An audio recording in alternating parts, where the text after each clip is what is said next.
What's up YouTube? Got a new pickup I want to share with you guys today. These are a pair of the Adidas Response CLs in the crystal white colorway. Lately I've been on this tip of copying these chunky retro runner sneakers, but you know the routine. For this video we'll talk about materials, sizing and fit. I'll talk about how I plan on styling these sneakers, and at the end I'll give my overall thoughts. So with that being said, let's get into it. So here's an overview of the materials. The shoe has a good combination of materials throughout the upper. You can see hits of mesh, some suede, and some leather overlays. For the most part, this shoe is made of mesh, as you can see on the toe box, through the mid paneling here, and through the tongue. Over the mesh are some suede overlays. You can see this light gray suede, couple of hits along the midfoot here, along the toe box, and as well as the mud guard. The quality of the suede actually does feel really soft to the touch. And then there are also some little subtle hits of leather underneath the suede paneling here and here, just to add a little extra structure and stability. It's hard for me to capture some B-roll of this, but there are some 3M reflective hits on here. Some subtle 3M hits on the toe box also, as well as the heel. I think this rectangular part around the midfoot is also 3M. But yeah, a couple of 3M hits, which makes it really nice to wear in the evenings. A nice subtle touch in my opinion. This pair in particular only came with cream colored laces, but I thought it was a very perfect color to match this sneaker. It pretty much goes along the color of the tongue as well as the color of the stripes. The inner lining of this shoe is also made of mesh, but the color they use is a little more along the lines of a gray/purple. If you've seen the atmosphere grays on the Jordan 1 lows, I did a video of that previously, but that color gray is very much similar to the color of the ankle collar on this shoe. As we move down to the midsole, it does get a little crazy with the technology. We got this tech called the Pro-moderator on the rear foot. And just overall, when you look at the midsole, there's just some sophisticated structuring going on. Moving down to the outsole, there's a couple more things going on here. We got this tech called Adiwear, as well as a torsion system along the arch. So we'll talk about comfort later in the video, but all in all, there's a lot of materials going on in this shoe. It is somewhat of a complicated sneaker in terms of what materials and technology they used on here. In terms of sizing and fit, I pretty much recommend true to size. My true to size is 9.5. I pretty much wear 9.5 with most, if not all, of my Adidas sneakers.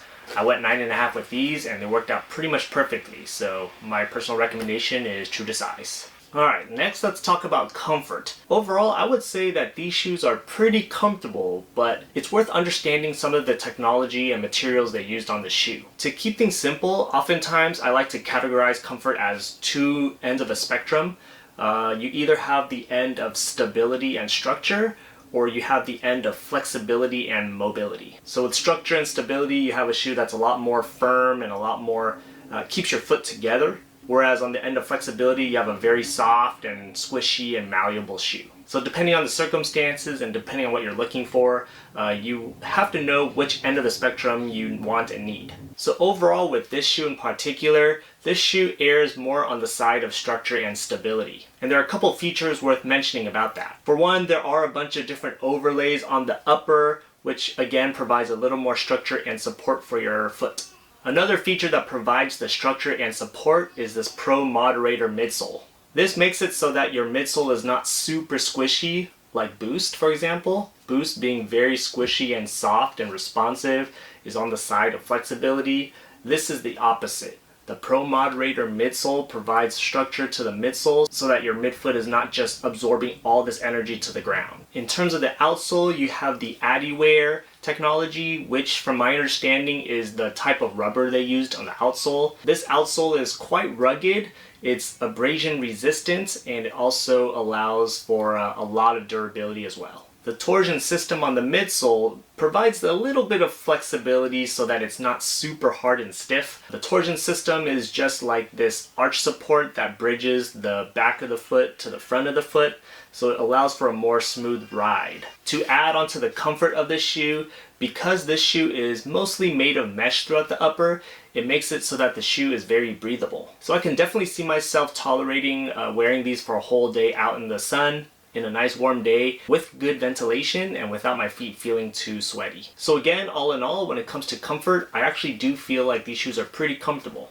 These are technically designed for training or running in the past, I believe, But again, from a casual standpoint, I can definitely see myself wearing these shoes all day, no problem. In terms of how I plan on styling these sneakers, here are a few outfit ideas. With these having that chunky retro runner silhouette, and with these being a comfortable casual walking sneaker, I like to wear these with some loose fitting sweatpants. My go-to sweatpants for this kind of style is these loose, relaxed fitting sweatpants from The Gap. It has that scrunchy ankle opening just to taper down and show off the sneaker. And this is something you just put on to run a quick errand, or if you just want to be lazy and cozy, but kind of put together at the same time. On a cold morning, I would pair this with just a long sleeve t-shirt and a vest. Just some other ideas, because this was originally designed as a running sneaker, I also think these shoes would look pretty decent with shorts. So some shorts I like to wear with these.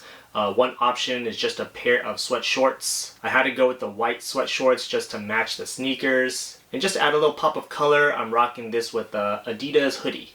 This is the Trefoil Essentials hoodie, but this hoodie has a bit of a faded wash to it just to also match the fadedness of the sneaker. Another pairing is just some black workout shorts. I got these from Lululemon. And then I'm pairing this with an Adidas crew neck sweater. When it comes to wearing shorts with these sneakers, you gotta go with the crew socks. So some of my personal favorite crew socks to rock with these sneakers are some cream colored crew socks. These cream colored socks are from Adidas. They're really thin, but they're super soft and breathable. So you can either go with the cream socks, but I also like to go with the gray crew socks as well.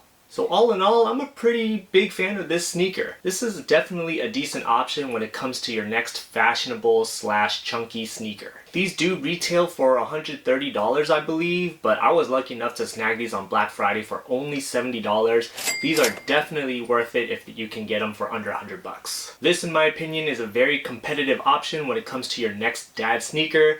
It has the technology, it has the comfort, and it has the style without breaking the bank. So I'd love to hear your thoughts in the comments below. What are your thoughts on this model in particular? Are you a fan of the dad / chunky sneaker anymore? Or is that a fad that should be left in the past? Let me know in the comments below. If you made this far in the video, please do me a huge favor, hit that like button, it'll help me out a lot, and consider subscribing for more content on style, sneakers, and science. While you're at it, check out my other videos here or here. Otherwise, thanks for watching, and I'll see you next time. Peace.